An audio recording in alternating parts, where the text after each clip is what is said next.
Okay, let's talk about GLP-1 and the side effects that can come with them.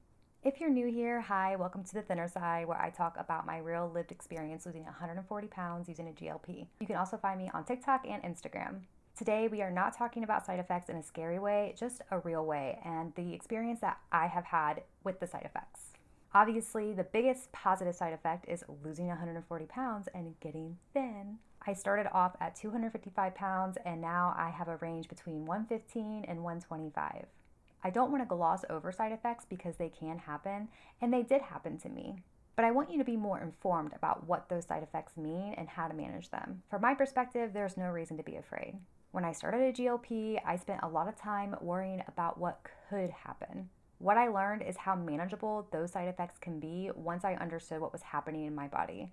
I also wasn't expecting how funny it could be sometimes. So let's start off with the sulfur burps.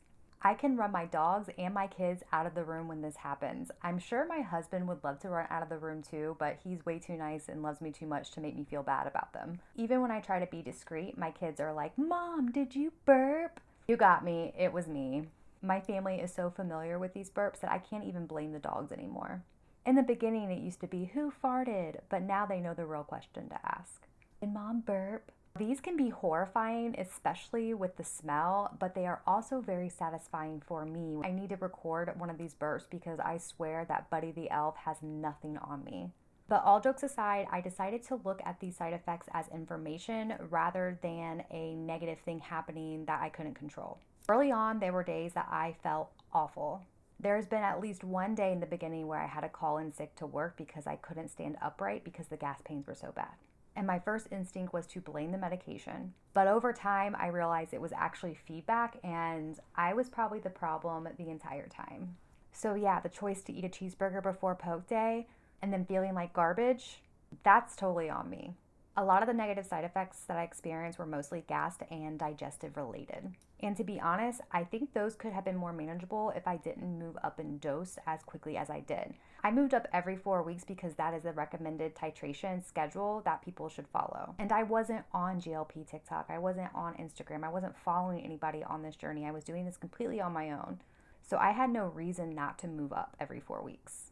Could I have avoided any side effects if I had slowed my titration? Maybe, I don't know, I can't go back in time, but I still don't think I would change anything.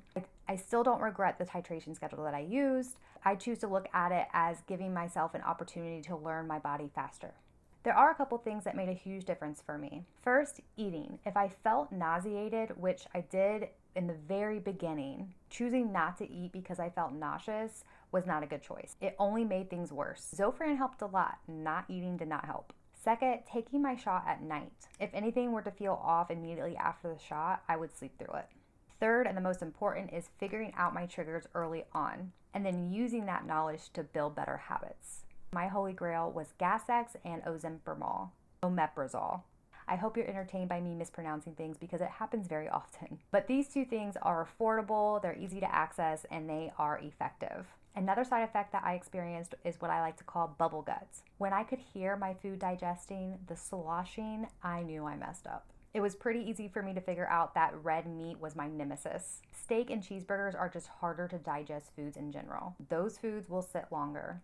They deserve respect. I am very pro belly rub, not just for my dogs, but for me too. I was surprised at how neutral food choices became. So I had to learn to avoid certain foods at a certain time on my regimen. Usually the day before, the day of, and the day after. Sometimes 2 days after.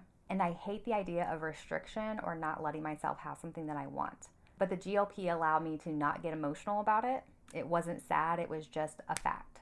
This food will make you sick. I did not want to feel sick, so I didn't eat the food. And by the time I was in that safe window, I usually didn't even want to eat that food anymore at that point. The craving had vanished, which is a GLP perk. I think knowing that I didn't have to avoid the foods forever made me feel like I had more control than not. And if later, if I still wanted those foods, cool, I could still have them. No guilt included.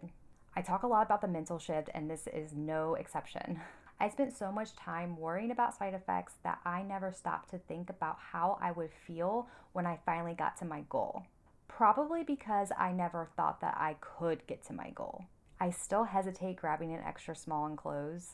I hold it up and think, there is no way. Online shopping is even more difficult, but those extra smalls always end up fitting now. I know I'm small, but there is a big part of my brain that just hasn't caught up yet. It is still in denial. So on bad symptom days, I reassure myself that it was temporary. And to be completely honest, every side effect that I had, it was worth it. It was worth getting to this point where I'm at now. Once I learned to manage them and avoid them, life on a GLP got a lot easier. And I also noticed that the longer I was on the medication, the less frequent side effects I would have. And I had to admit that I was the problem. There is no side effect that I had that would make me stop taking this medication. And I think people do themselves a disservice by never trying because of the fear of side effects. I say give it 3 months, see if you can manage it. If it affects your daily life to the point where you can't function, then you can stop and still know that you tried. But please stay off Google, talk to a provider, talk to people you trust that are actually on a GLP, and please stay out of the comment section of those viral videos. People will try to scare you. Right now, the big one is, you're gonna go blind. Honestly, I can't get much blinder. My contact prescription is covered by insurance, which is very rare because it is classified as a medical necessity. I am not worried about going blind, trust me. But you are allowed to be nervous, but please don't let that be the reason that you never try. For most people, side effects are manageable and often avoidable. Let me know in the comments some side effects you've experienced that surprised you. And if you're not on a GLP, I hope this video gave you some reassurance to start.